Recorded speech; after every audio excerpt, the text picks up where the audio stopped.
just how stonking is this rock that this person has bought? Well, I have almost a replica here that I thought it would give you. I think if it was for real, we would have so many security guards around this building at the moment. Yes. Well, it's the right length, but this is just slightly wider. But I think you can see it's very wearable. It was called the Pink Dream. I think it would be my dream, actually. OK, you say it is very wearable. Will it ever be worn? I would like to think so. And I think sometimes, you know, people who have these kinds of jewels, they do wear them. I mean, you have to, at the end of the day, it has to speak to you. You know, a stone has to speak to you. The colour, it's all about the colour with, you know, with diamonds, with coloured diamonds. Yeah, absolutely fascinating. Godfrey, are you surprised at how much money it made? I thought it didn't make enough, to be honest. But much as you hope that it's going to be worn, I rather fear that this is not a girl's dream, but it's a boy's dream. What do you mean by that? At this price level, diamonds are not cut at this size for the decoration of ladies. They are cut for the financial purposes of men. And even though the world's #1 buyer of coloured diamonds is the Queen of Brunei, in whose possession this may well end up in 6 months' time, most diamonds which sell for over $20 million are made for men to exchange as portable wealth.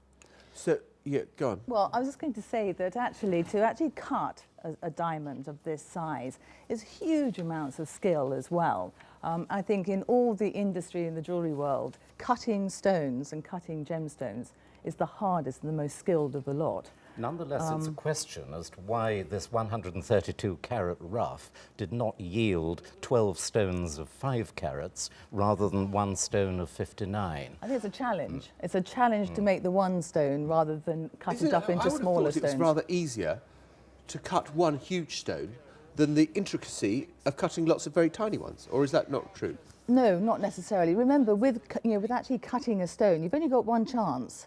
If you get it wrong, or you hit it in the wrong place, or saw it in the wrong place, it can shatter.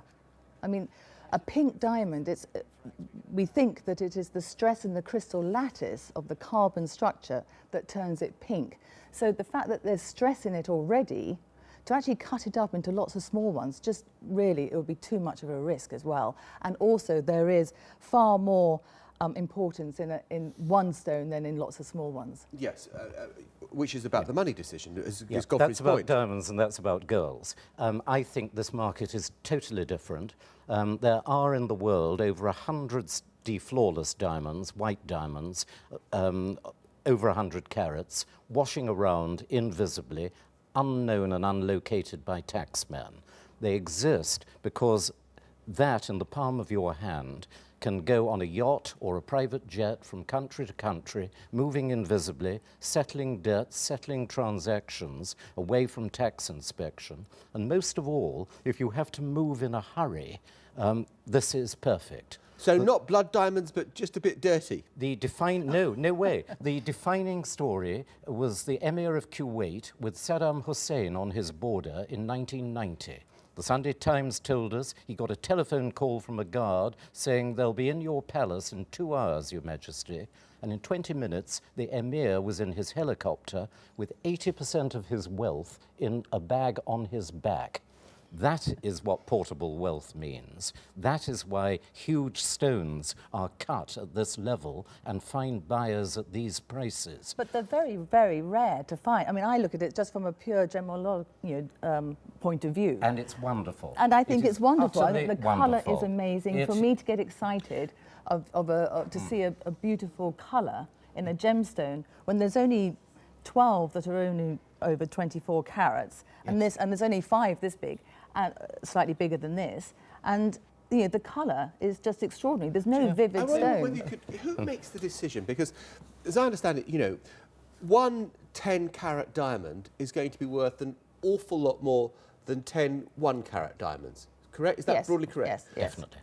Who decides whether to turn a rock? The market and the cutter, they take that decision, and the demand. And the rough itself, because the rough dictates as well what you can do with it. You can't have a piece of rough and say, well, I like a heart shape.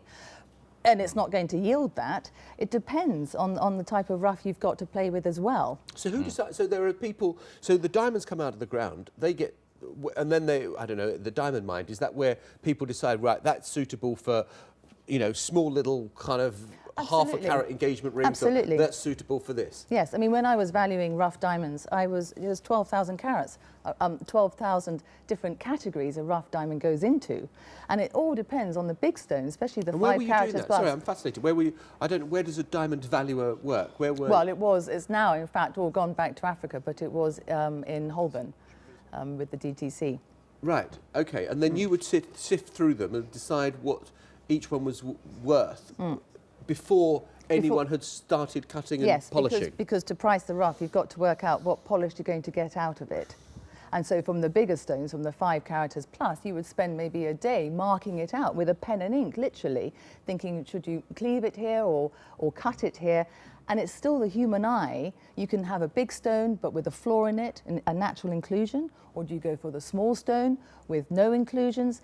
And, you know, you will have a second opinion as well, because everyone has their own opinions, and it just depends on what you want to make for the market.